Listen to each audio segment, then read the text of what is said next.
because of everything we've been through, we tend to be a magnet to broken people. You know, we were sending people to Weekend to Remembers and going ourselves and different things and kind of devouring, you know, a lot of the material that Family Life was producing. We came across The Art of Marriage, and we literally just picked it up on a weekend, and we were involved in neighborhood groups. So we thought, oh, this is, you know, something that maybe we could share in a neighborhood group, and so we kind of went through the material a little bit and tried it in a neighborhood group setting, but some time passed on, and we came across the opportunity to, we have a cabin up in the mountains, about 2 hours outside of Phoenix, that was much bigger than what we had, than what we had for the previous or needed 10 or 12 years, and we just really our previous cabin had been a place where Lucy and I spent a lot of time, and we just really prayed about it, and we felt led to, hey, if this works out, if we're going to do this, then we're going to dedicate it to God. We're going to dedicate it to God. We're going to dedicate it to marriage, and we're going to do marriage retreats here.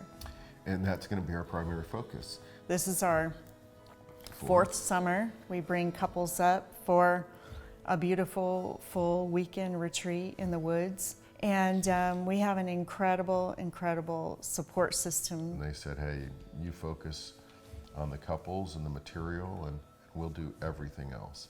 And we just make it really special for them and intimate, and they are completely catered to and served. When you get there and you walk into the cabin, you feel nothing but God's peace. Lucy and Richard starting this, it's, you know, being humble, sharing your story, putting all your dirty laundry out there. So it makes it easier to interact when you have other couples there. I love that it wasn't a huge setting of people, and just the first class things that they do of just having people there to serve you amazing food and have your bed ready, have the content ready, worship, and just their property in general. You just feel God's love and peace around the property. So that was huge for me. Richard was very welcoming, you know. As soon as we got there, he made sure that he helped us with our bags, showed us our room. I mean, it just made us feel like part of the family. I feel like I'm in that room right now because it was so powerful that day. For me, it's like taking off the weight, you know, over my shoulder, and on the way back out, it was like, wow, I feel different, you know, because I let it out, I talked about it, even though, you know, we talked about it, but it was completely different. I felt transformed. We've had couples that have told us that, hey, we hadn't even, you know, we were on the verge of divorce, or hey, we hadn't spoken to each other in a week before we came up, or hey, we almost turned around on our way up here because we were arguing so badly.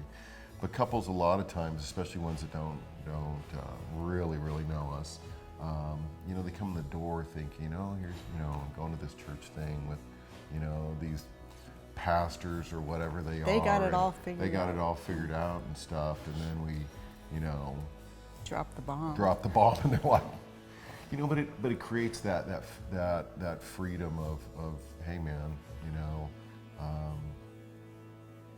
God's allowing them to use their junk, you know. Through that weekend, I discovered that it let me open up more and just let me, things that, like I said, I didn't come from an open family. So all of a sudden, hey, this is a safe environment. I can talk. I can have conversations. I can express my feelings. I can, without, you know, being threatened. They're special people. To do what they're doing is amazing. I had known about the marriage retreat, and we decided, you know, we would attend.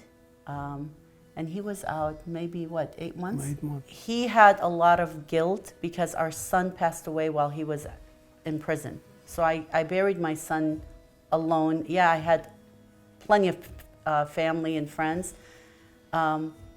But he had a lot of guilt. And when we went to the marriage retreat, I can tell you that day, without a shadow of doubt, was a breaking point for my husband, because he just felt comfortable. Even though we had a lot of strangers there, he felt comfortable just to say, you know, the guilt he had and everything else. Rich and Lucy both invested spiritually in us. even though we weren't married or didn't plan on getting married, they sent us to a marriage conference, a weekend to remember. That weekend to remember is a weekend to remember because it impacted us so deeply that we had a discussion that night that if we're going to continue our relationship, marriage has to come into the picture. We're trying right now to at least a few times a year gather everyone together, social, have a barbecue, or have another small teaching. It's extremely generous what they do, not just on the financial side with their opening their home, but on a really personal level, sharing their story and being transparent with us, which is so encouraging because it gives you hope, right? That you're going to be okay too, but you do have to follow what God laid out for you to follow. And remember, again, we are not each other's enemy. Satan is the one who tries to tear Christian couples apart from each other. That's his purpose, is to keep us from each other in a happy marriage and keep us from God. And Richard and Lucy just sharing their lives, their time, their resources, all the support people that come up with them, it's incredible. It's just incredible. Just love the material and that the family life produces, and really just attribute a lot of our growth in our marriage with And these other marriages. and other marriages around us with the teachings and the material that we've received from family life. God will not waste any tear. He will not waste any of our mistakes, any of our junk, any of our pain, any of our brokenness. We just hope and pray that in sharing our story, that what people see and hear is Jesus' story, right? His story of redemption and healing. There's power in our stories.